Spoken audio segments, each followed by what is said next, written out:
Bonjour à toutes et à tous. Aujourd'hui, on se penche sur une œuvre photographique unique, vraiment saisissante.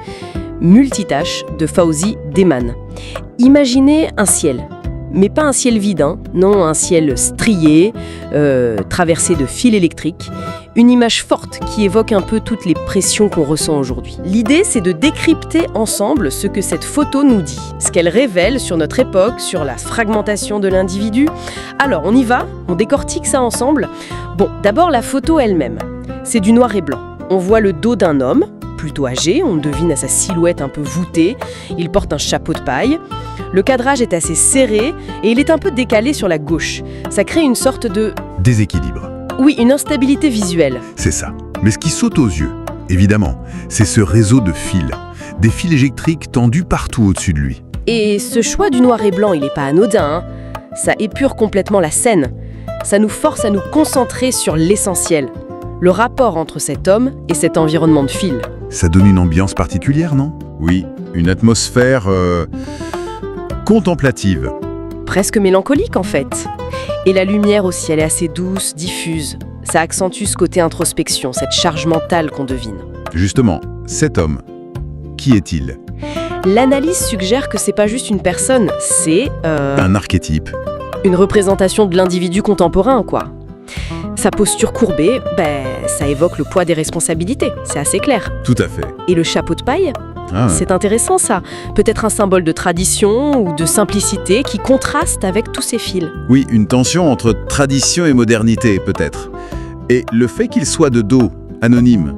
Ça rend la chose universelle. On peut tous se reconnaître là-dedans. Absolument. Et on en arrive au fil. C'est vraiment la clé de lecture ici.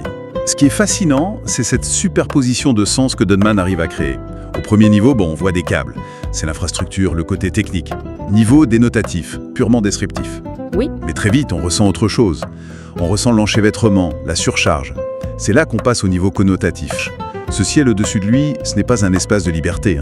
C'est plein de lignes, de connexions. C'est vraiment un réseau d'obligations silencieuses, de devoirs, d'angoisses modernes. Et puis, il y a le niveau symbolique. Là, ça devient encore plus fort. Ces fils, c'est plus juste une métaphore. Ça devient le symbole d'un filet. Une toile qui emprisonne, qui aliène. Ça matérialise toutes ces contraintes invisibles qui pèsent sur nous. C'est une image très très forte de l'anxiété de notre temps. Du coup, ça interroge directement notre rapport au progrès, non ?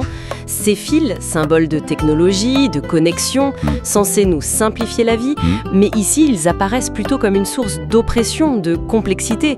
On sent presque le poids de chaque fil. Ouais, et si on prend un peu de recul, l'intelligence de l'œuvre, c'est vraiment de rendre visible l'invisible. Toute cette charge mentale, ces pressions psychologiques, l'accumulation des tâches, tout ça prend corps dans ces fils bien concrets. C'est une traduction visuelle. C'est ça. Une traduction visuelle de ce drame silencieux qu'on vit parfois. La perte de soi dans l'accumulation des rôles. Père, travailleur, citoyen, ami. On porte tous ces costumes, parfois sur un corps qui peine à tout assumer. Et c'est pour ça que ça résonne autant, je pense.